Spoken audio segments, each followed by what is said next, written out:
दादा म्हणजे कोणते साहेबांनी दादा पक्षाची निर्मिती झाली तेव्हापासून 1992 पासून आपण बघितलं. 1995मध्ये कोणत्या साहेबांसोबत असताना नंतर सतत दादा पक्षाची राष्ट्रवादी काँग्रेस पक्षाची जी बांधणी झाली 1998 तेव्हापासून दादांसोबत साहेब होते आणि शेवटपर्यंत साहेब होते आणि शेवटपर्यंत दादांनी काल दुपारी सकाळी 10-10:30 वाजता दादांशी बोलणं झालं.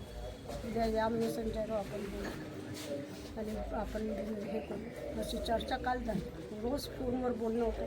मुंबईत असलं तर 1-2 तास चर्चा व्हायची. पक्ष संघटनाचे असेल त्या ठिकाणी असणारे महाराष्ट्राच्या विकासाचे असेल हे सगळ्या प्रश्नाची चर्चा व्हायची आणि दादा आमचे बाप होता. आमच्या राष्ट्रात आमचा बाप होता. आमच्या दादांचा एक फोन आला की साहेब तात्काळ निघून जायचे आणि आता दादा नाही राहिले काय साहेबांनी काय शिकू शकत. पण 9 जानेवारीची सभा आपल्या मार्गदर्शनामध्ये गाडगे परिषदेमध्ये दादांची शेवटची ठरलेली आहे.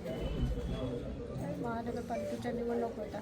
दादांना सांगितलं की आम्ही एक सभा घेता आपण यावं. दादांनी तात्काळ मान्यता दिली आणि आपल्या अमरावतीला सभा घेतली आणि सभा घेऊन आपल्याला माहिती आहे काय होते अटकेन लाईट लँडिंग नसताना सुद्धा इथून सभा घेऊन दादा नागपूरला गेले आणि नागपूरहून तात्काळ लगेच पुण्याला गेले.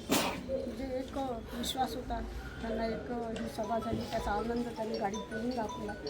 खूप चांगलं काम आहे, खूप चांगलं करतं आहे त्यांनी सभाने सुद्धा व्यक्त केलं. आणि कोडके साहेबांना माहिती आहे की फोन जरी दादांचा आला की दादा साहेब सगळं सोडून जायचे. दादांनी म्हटलं दादाचं कामाचं हे करायचं आणि दादांशिवाय विश्वास जो होता साहेबांबद्दल आपलं सर्वांना माहिती आहे.